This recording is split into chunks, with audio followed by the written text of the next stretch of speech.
Continuamos a leitura da belíssima Gita de Srila Bhaktivedanta Narayana Goswami Maharaj, com comentários de Rasacharya Srila Vishwanath Chakravarti Thakur e também comentários de Srila Bhaktivinoda Thakur. Estávamos lendo, temos lido a introdução.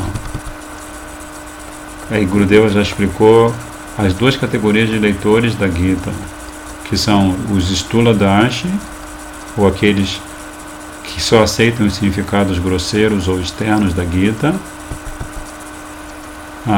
e os Sukshmadarshi, os que aceitam os significados sutis.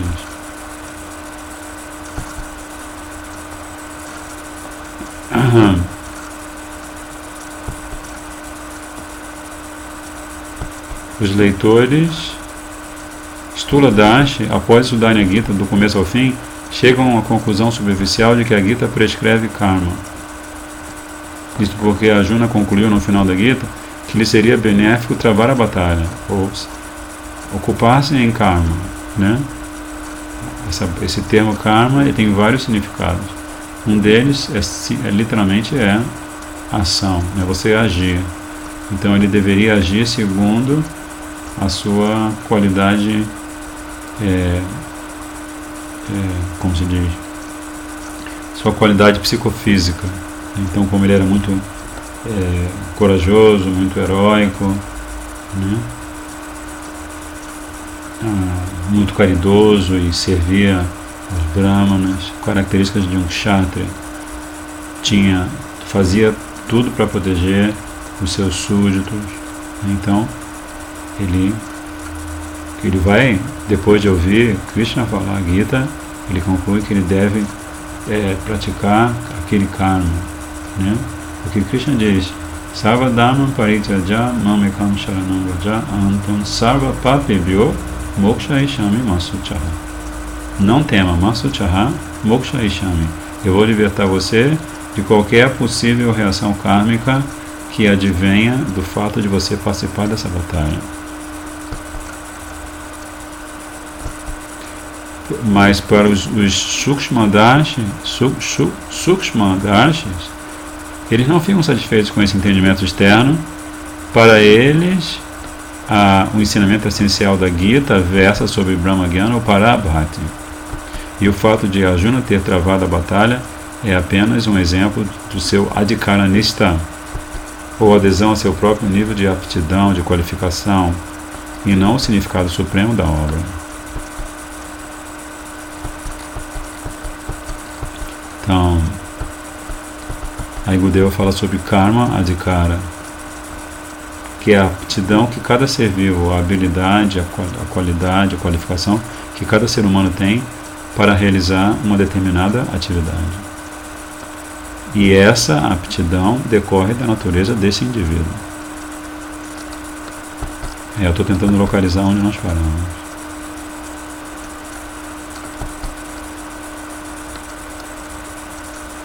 Mas, peraí. Alguém se lembra?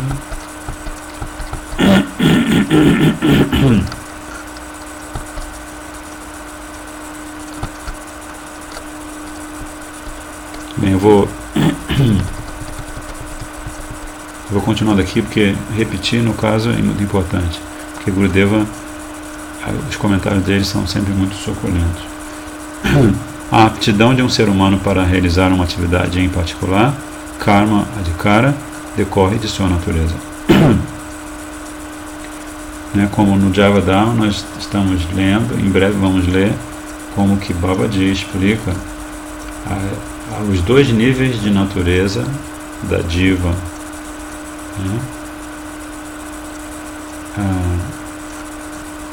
Nisarga e Swabhava. Nisarga é a natureza que a diva adquire quando ela fica investida do falso ego pela providência de Yoga Maya. Então, a partir desse momento, ela começa a ter um conceito de si mesma que é diferente dela mesma. Então, chama-se Nisarga. Ela adquire uma natureza, como no exemplo da água, que naturalmente é líquida, é fluida, mas quando a temperatura fica muito alta, ela se evapora. Quando a temperatura fica muito baixa, ela se solidifica. Então, a solidificação ou a evaporação seria um nisarga, e a liquidez seria a nityadharma, seria a swabhava, a natureza intrínseca da Jiva. À medida que ganha a vida dedicando-se à atividade para a qual está qualificado, este ser humano também vai aos poucos obtendo tattva jnana. Isto quer dizer que karma é tanto o seu meio de subsistência quanto o seu método de adquirir conhecimento da verdade, tattva darshan.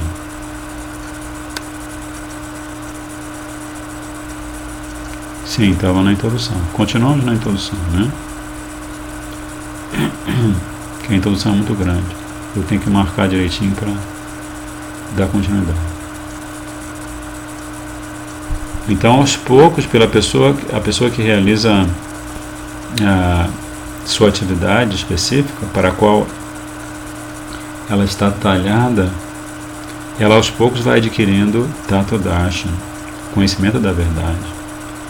Como é difícil alguém obter tattva jnana a menos que pratique karma, nos estágios iniciais é imprescindível que cumpra seus deveres prescritos satkarma, de acordo com sua aptidão para um trabalho em particular, varna, e seu status sócio-espiritual, ashram. Então, aquele livro, Diálogos Iluminados, número 2,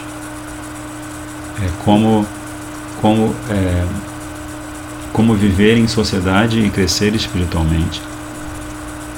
Nesse texto de Srila Gurudeva, nesse livro de Srila Gurudeva, ele conversa com seus discípulos exatamente sobre isso, né? Que enquanto você não cria um patamar apropriado do qual você possa dar o pulo do gato, né? O salto quântico da sua vida espiritual, você precisa se inserir em uma ashram, dependendo da fase da sua vida que você está, do modo da natureza que rege a sua consciência, e também você deve estar inserido ou inserida num varna, né? Em alguma classe social. No entanto, segundo a Gita, mesmo quem se mantém fiel a seu dever prescrito deve, de qualquer modo, realizar apenas ações desinteressadas e oferecer os resultados das mesmas a Bhagavan. Isso chama-se Bhagavad Arpita Niskama Karma. Niskama Karma, ou seja, agir sim, mas sem desejo. Niskama, kama é desejo, sem interesse, né? Eu vou agir, o fruto da minha ação eu vou oferecer a Krishna. Isso é Bhagavad Arpita Niskama Karma. Essa é a única maneira de praticar karma. Afora isto, nada mais é aceitável. Este Niskama Karma, pouco a pouco, purifica o nosso coração, de modo a obtermos tattva jnana. Em última análise, só conquista Bhagavan quem pratica Bhagavad Bhakti. A fim de entendermos o objetivo supremo demonstrado pela Gita, precisamos aceitar as instruções de seu orador, o próprio Bhagavan Shri Krishna. Cada página da Gita refere-se a ele como sendo Bhagavan, Shri Bhagavan Vacha, e por sua misericórdia motivada em muitos trechos da obra, Shri Krishna em pessoa declara ser Bhagavan, a suprema realidade absoluta para Tattva. Então há algumas referências. Gita 10.8, Hansavasya Prabhava Matasavam Pravartate, 7.7, 9.24. São referências. Além disso, outros shastras também descrevem Krishna como Swayam Bhagavan, né? O famoso verso Brahmeti Paramatmeti Krishnastu Bhagavan Swayam, né? Vadanti Tat Vidas, esqueci uma linha, Brahmeti Paramatmeti Krishnastu Bhagavan Swayam, né? Que todos os sábios, os grandes sábios, quando a gente fala de grandes sábios, a gente fala de rishis, munis, estamos falando de pessoas que são tão puramente dotadas de conhecimento e devoção, né, de Jnana e Bhakti, que elas ultrapassam as barreiras do tempo e do espaço. Né? Então não estamos falando de alguém que nasceu no século XVII e estudou algum conhecimento filosófico e se tornou sábio num período restrito, né? E a sua sabedoria não chegou a tocar no conhecimento transcendental, né? Não chegou ele com a sua sabedoria não chegou a descobrir que existe um outro plano de existência, né? Tipo coisas assim, né? Estamos falando de sábios que só aceitam ler o essencial, que só aceitam expor o essencial e explicar para aqueles que vêm se refugiar neles, por eles serem sábios de verdade, só explicar o essencial. Isso é cultura védica, né? Então vale observar nesse contexto que, muito embora outros avatares de Bhagavan não falem claramente de sua posição suprema ou do seu Bhagavatar, na Gita, Bhagavan Shri Krishna estabelece com bastante clareza a sua supremacia, além de estabelecer Sharanagati e Bhakti a ele como sadhana mais elevado a ser praticado pelas divas. Mam eva e prapadyante tepi mam eva kanteya mam ekam sharanam vraja. Aqui tem algumas referências, né? Então, nem sempre, ou pelo que Gurudeva está explicando, se você consultar lá a sua memória, você vai se lembrar que quando Varadeva aparece, ele luta com o Hiranyaksha, mas ele não sai dizendo para Hiranyaksha, eu sou o Bhagavan, né? Nishinha Bhagavan da mesma forma, quando ele aparece, ele nasce da pilastra, ele surge da pilastra no palácio de Hiranyakashipu e ele, né, briga com o Hiranyakashipu e o mata, né? Mas ele não sai também dizendo, eu sou o Bhagavan, né? E aí você pode ir analisando tantas outras manifestações, ilimitadas manifestações que estão no mesmo patamar existencial Vishnu Tattva que Krishna, não falam do seu aspecto, do seu Bhagavatar, da sua divindade, mas Krishna fala. E ele também fala do processo pelo qual você pode conquistar, né? Sharanagati e Bhakti. Shri Krishna, que é a própria forma da verdade absoluta, nas 3 fases de tempo, passado, presente e futuro, demonstra sua supremacia nestes 3 shlokas, o 7.14, Mam Eva e Prapadyante, render-se, né? Tepi Mam Eva Kaunteya, também está falando de Mam, está falando a mim, né? Renda-se a mim, sirva a mim, aprenda comigo. Mam Ekam Sharanam Vraja, renda-se exclusivamente a mim, né? Então, ele demonstra sua supremacia nesses 3 shlokas ao afirmar Mam Eva e Mam Ekam. Determina ainda que Krishna Bhakti é a prática espiritual sadhana e a meta sadhya supremas de todos os tempos, né? Então, Bhakti, assim como os munis e os rishis que praticam Bhakti fura a calota do tempo e do espaço. E Bhakti sempre vai existir, independentemente de qualquer contexto histórico, de qualquer obstáculo, de qualquer opinião que não seja a própria opinião dela, né? Bhakti Devi é completamente independente. Krishna em pessoa declara isto, fato também confirmado por grandes sábios e santos perfeitos como Devarishi, Narada, Asita, Devala e Vyasa. Arjuna também aceita esta verdade suprema, Parama Tattva, desde o próprio início da Gita. E Arjuna, no 11º capítulo, se eu não me engano, ele vai falar desses nomes, desses grandes santos, desses grandes sábios, né? Sem eles, o universo seria um lugar inabitável, um lugar totalmente inóspito, né? Mas pela presença deles, tantas coisas se acomodam auspiciosamente, né? É como Premananda Prabhu, o nosso querido Premananda Prabhu, ele fez uma observação de como, depois que Srila Prabhupada esteve na União Soviética, antigamente a União Soviética era a Rússia, que tinha se apossado de vários países, como se diz, vizinhos, né? A Eslovênia, a Eslováquia, a República Tcheca, né? Tantos países, alguns bem pequenos, a Lituânia. Então, quando Prabhupada esteve em Moscou, a Rússia ainda era a grande potência comunista, né? Que vivia na Guerra Fria com os Estados Unidos.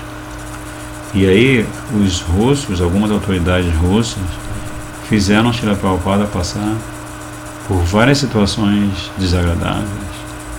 Prabhupada, né?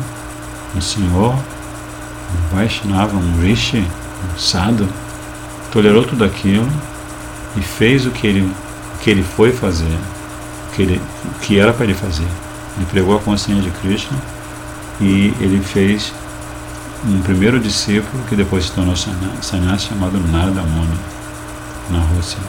E esse discípulo pregou incansavelmente a missão de Mahaprabhu na Rússia e foi muitas vezes levado à prisão. Mas enfim, Premananda Prabhu explica que por causa daqueles maus tratos que deram à pessoa divina de Srila Prabhupada, pouco tempo depois a Rússia desmoronou como potência mundial, né? Como regime político, como um monte de coisa. A Rússia deixou de ser o império que era. Então, Premananda Prabhu faz um paralelo entre a ofensa que eles cometeram ao Prabhupada e a perda da hegemonia. Vai entender. É essencial que os leitores ou ouvintes do Gita Shastra livrem-se das dúvidas e aceitem a verdade suprema, Param Satya, segundo a qual o orador da Gita Shri Krishna só é um Bhagavan, e cada uma de suas instruções é verdadeira. Na Gita, Shri Krishna diz a Arjuna que esta Gita é um Shastra eterno. Aqui tem uma citação do próprio Krishna. A princípio, bilhões de anos atrás, transmiti esses ensinamentos a Vivasvana, que é o nome que Suryadeva, o Deus do Sol, recebe neste dia de Brahma específico. Surya transmitiu os mesmos ensinamentos a Manu, que se chama, pelo que eu me lembro, Vaivashvata Manu.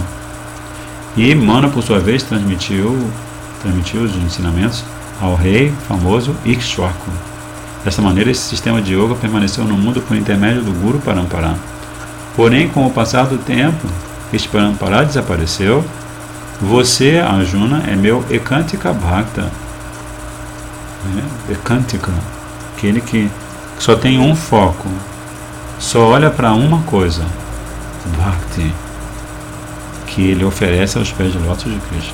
Então ele está dizendo, você é meu Ekantika Bhakta, meu querido amigo e discípulo direto, e por isso confio-lhe este conhecimento sumamente confidencial. Então aí Gurudeva dá a conclusão, chave de ouro, dizendo que não é possível entender o tato profundo e sério da Gita sem tornar-se Bhakta. Segundo diz a Gita em seu começo, meio e fim, ninguém poderá abraçar ou perceber seu significado se não se ocupar em Bhakti.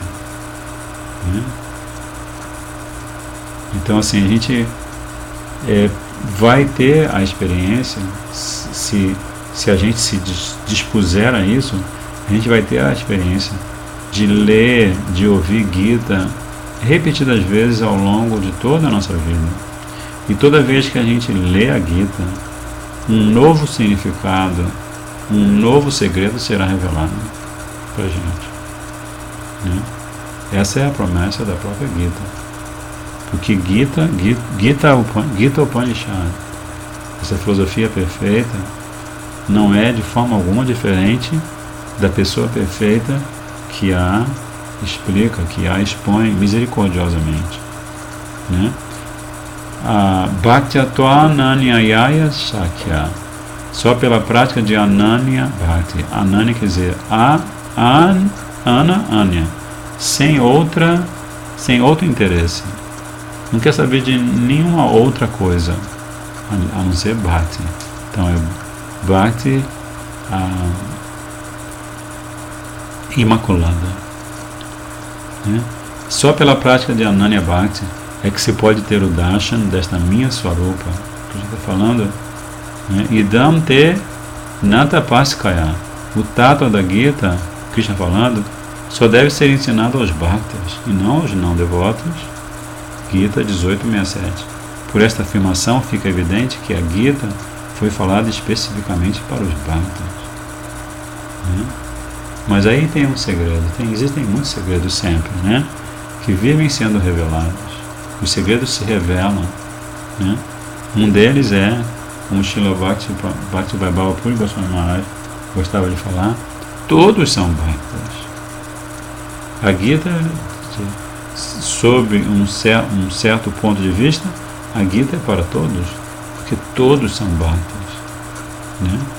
Porque Bhakti é a característica intrínseca da alma.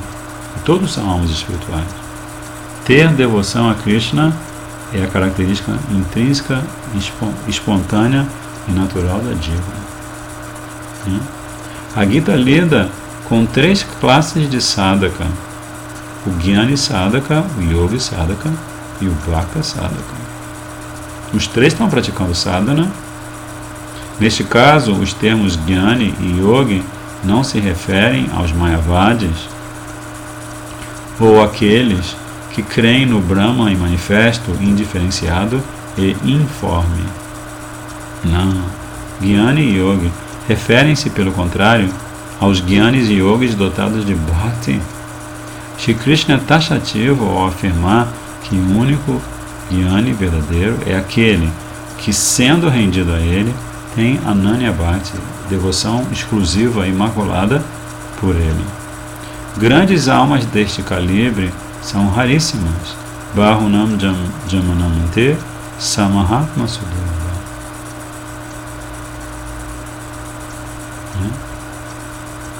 Verso 7:19.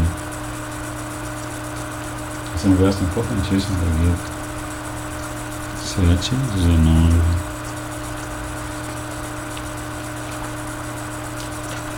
Então esse é o nosso farol. A Gita é como um farol que está ligado, né, que está funcionando, girando, orientando todo mundo que se aproxima dela, noite e dia. Porque pode ser dia, o sol pode estar lindo, o céu azul, mas se você não tem percepção da sua própria identidade e da identidade do seu verdadeiro objeto de amor, então está tudo escuro. Né? Mas Gita é esse farol impressionante. Né?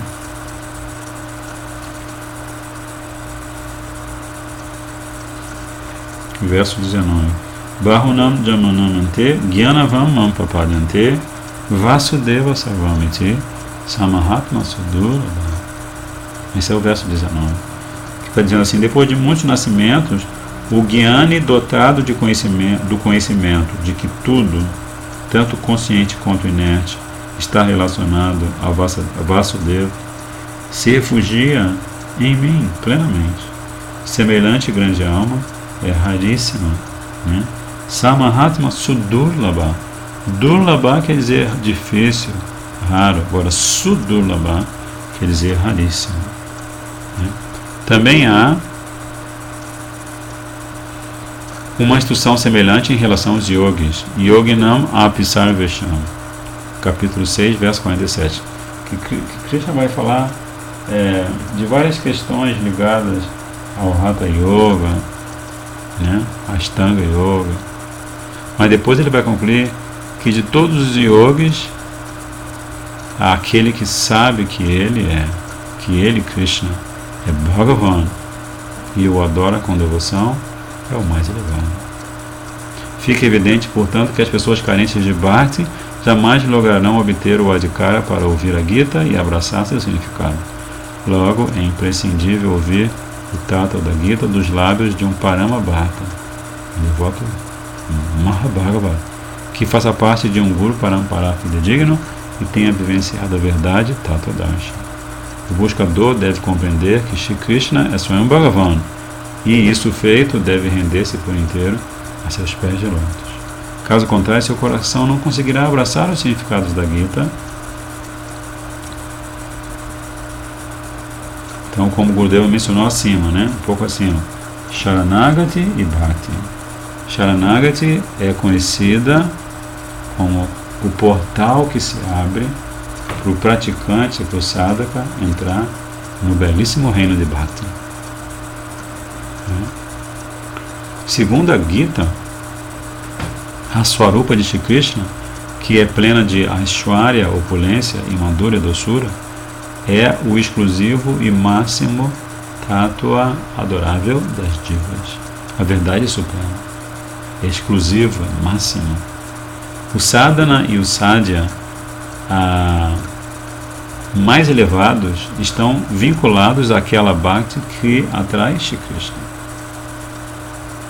Se bhakti não atrai Shri Krishna, pode ser direcionada a Narayana, a um avatar de Krishna. Mas não vai atrair Shri Krishna. Os ignorantes não alcançam a entender Bhakti Tattva da forma apropriada, isto porque, em sua concepção, o corpo grosseiro é o eu, e as coisas relacionadas ao corpo, suas. Aham Mameti. Deste modo, ficam confusos, não conseguindo entender nem praticar a ocupação constitucional do eu verdadeiro, Atma Dharma. Por sua inteligência ser mundana,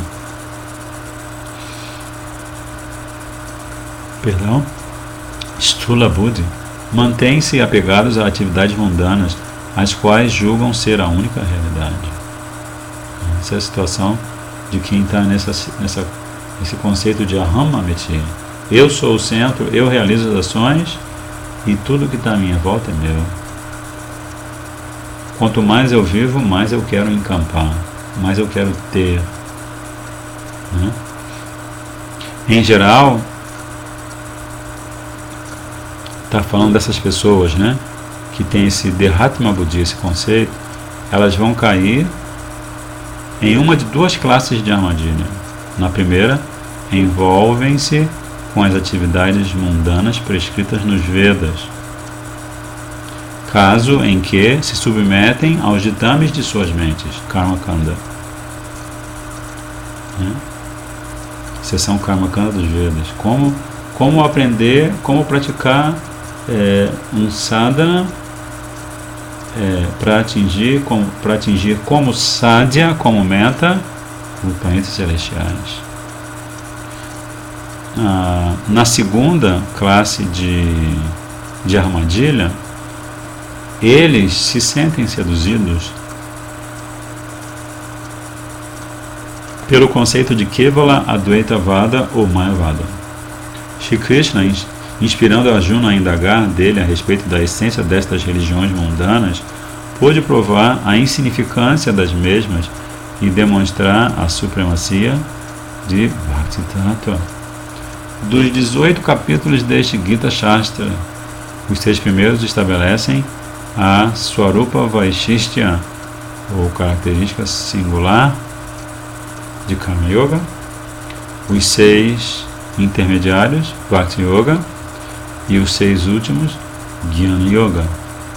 O motivo por trás desta ordem em particular é que Karma e Jnana não têm como conceder seus resultados independentemente, sem a assistência de Bhakti Devi, Bhaktidevi pode dar seu refúgio a Karma e a Jnana.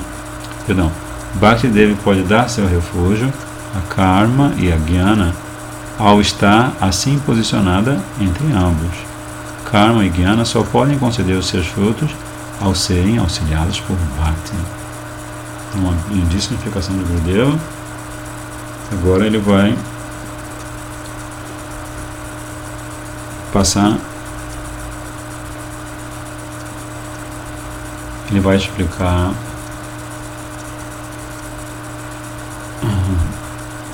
sobre karma. O subtítulo aqui da introdução é Karma. Segundo o próprio Shri Krishna disse a Arjuna, sem se praticar karma para o prazer de Bhagavan, karma vira a causa do cativeiro.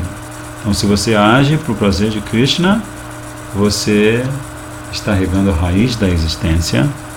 Se você age para o seu prazer, você está secando a sua própria potencialidade para estar ligado à raiz da existência.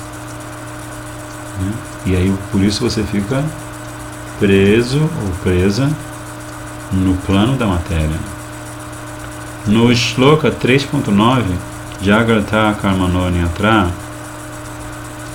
a expressão Jagartato quer dizer oferenda a Vishnu. Jaga Artato, Arta, o que se deseja, Arta, o que é desejável no momento de um Jagya, um sacrifício. É que o resultado do Jagya, o fruto do Jagya, seja oferecido a Vishnu. Shri Krishna afirma na Gita 5.29, Bhoktaram Jagatapasam, confirmando que só se deve praticar karma para o prazer de Vishnu, porque está dizendo aqui, Bhoktaram Jagatapasam, que ele é o único e exclusivo e supremo disputador de todos os sacrifícios, de todas as austeridades, de todos os votos. Além disso, na Gita 3.30, ele diz, Mai Sarvani Karmani, você deve me oferecer toda ação que realizar. Todo karma que você praticar, você deve oferecer, praticá-lo como uma oferenda a mim. Tem esse verso que ele vai citar agora, que é o 27. Tudo o que você fizer, faça-o apenas para o meu prazer, e ofereça tudo apenas a mim. Portanto, constatamos pelas instruções de Shri Krishna que ele orienta os qualificados apenas para praticar karma a se ocuparem não meramente em karma, mas sim em ação desinteressada oferecida a Bhagavan, não apenas karma. Niskama karma.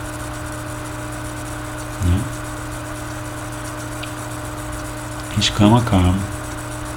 Bhagavad Arpita Niskama karma yoga. Bhagavad Arpita Niskama karma yoga. Na verdade, é Niskama Bhagavad Arpita karma, ele fala aqui. Desculpa. Ação desinteressada oferecida a Bhagavan. Niskama Bhagavad Arpita karma. É Niskama porque é sem o desejo separado do desejo de Krishna. Na verdade, a palavra karma significa karma praticado com bhakti. Aquele karma em que bhakti predomina e karma é o elemento subordinado chama-se karma mishra bhakti. Você está praticando karma, mas você está oferecendo todos os frutos do seu karma, das suas ações para Krishna. Então isso significa que bhakti predomina. Também se chama pradhani bhuta bhakti. De fato, o karma de verdade é a prática de karma na qual a única meta é o prazer de Bhagavan. Tat karma haritosham yat. Está no quarto canto do Srimad Bhagavatam. Tat karma haritosham yat. Que este karma se destina a haritosham, a fazer tosham, satisfação de Hari Krishna. E também Krishna diz na Gita 11.51, ninguém me conquista, exceto quem pratica karma apenas para o meu prazer. Então aqui o Gurudeva dá uma definição muito interessante de karma. Agora ele vai dar uma definição interessante de igual maneira, mas sobre Jnana. Shri Krishna explica que certas pessoas rendem-se a Bhagavan por estarem aflitas, Artha. Então as pessoas que estão Artha, que estão aflitas, elas se rendem a Krishna. Algumas, elas são curiosas, de Gyasa. Elas querem saber de tudo. Por que eu estou sofrendo? Por que eu nasci no Brasil e não nos Estados Unidos? Ou ainda bem que eu nasci no Brasil e não nos Estados Unidos, né? Também tem essa, né? Outras, por falta de riqueza, Adhati, estão buscando moedas, andando pela rua buscando moedas. E ainda outras em virtude do seu Jnana, do seu conhecimento. Entre essas categorias, a dos Jnanis é a melhor. Que classe de Jnanis é essa? Tesham Jnani Nitya Yukta Ekabhakti Vishishyate. Gita 7.17. Eles são Jnanis sempre unidos a mim, cuja Bhakti é ekantika, é exclusiva, ela é unidirecionada. Então agora o Deva faz uma introdução para situar para nós de que Jnana ele vai falar. Esse shloka não se refere aos Nirvishesha Brahmavadi Jnanis, os quais carecem de Bhakti. Shri Krishna deixa este conceito ainda mais claro na Gita. Bahunam Janmanam Ante Jnanavam Mam Prapadyate. Os Jnani Bhaktas grandiosos como esses, que veem Vasudeva em toda parte, são rendidos a mim e conservam o foco de suas mentes firme em Bhakti. São raríssimos. Então, Jnani Bhaktas grandiosos como esses são raríssimos. Por quê? Porque eles veem Vasudeva em toda parte.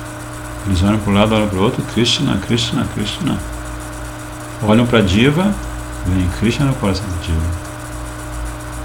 Olham para Maya, vem a sombra do corpo belíssimo de Krishna. Krishna em toda parte. A palavra Jnana quer dizer conhecimento em que Bhakti não predomina. Já o Jnana que leva a Prema Bhakti chama-se Jnana Mishra Bhakti. Ao ser dominado por uma abundância de Prema, Jnana fica adormecido, a partir do que se manifesta Vishuddha, puríssima, Kevala Bhakti ou Prema Bhakti. Então, uma abundância de Prema. Chama-se Jnana Shunva Bhakti também, né? O Deva também usa essa expressão. A verdadeira devoção, a devoção no sentido profundo, no seu significado mais secreto, é a devoção em que Jnana não representa nenhum papel.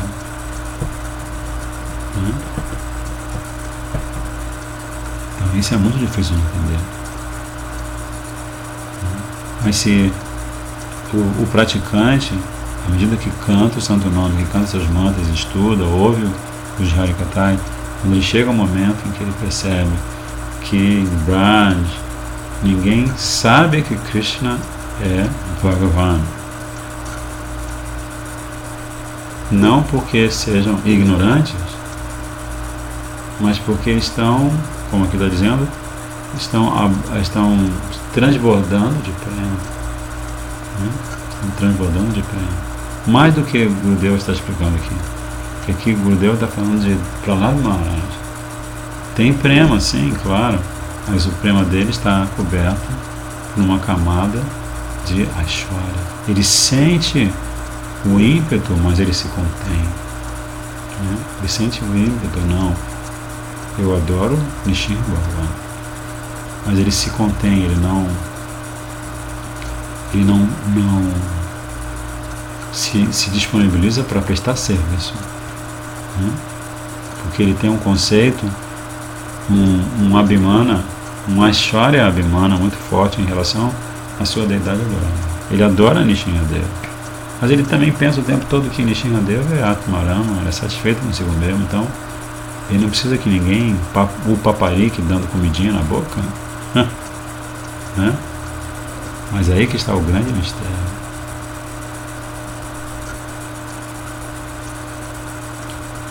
Agora Gurudeva vai falar de...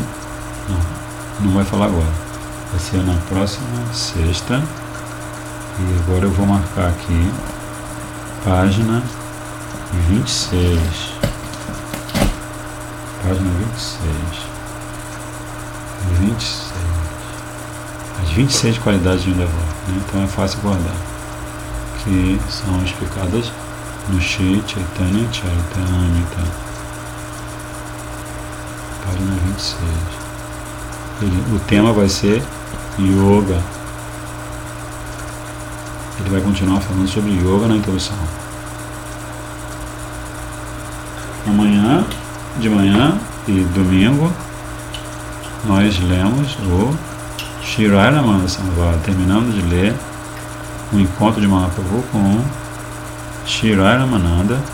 E à noite, amanhã, nós temos Braja Lila Katha. Estamos mergulhando aos poucos no néctar da Gopi Gita, a canção da saudade das Braja Gopis.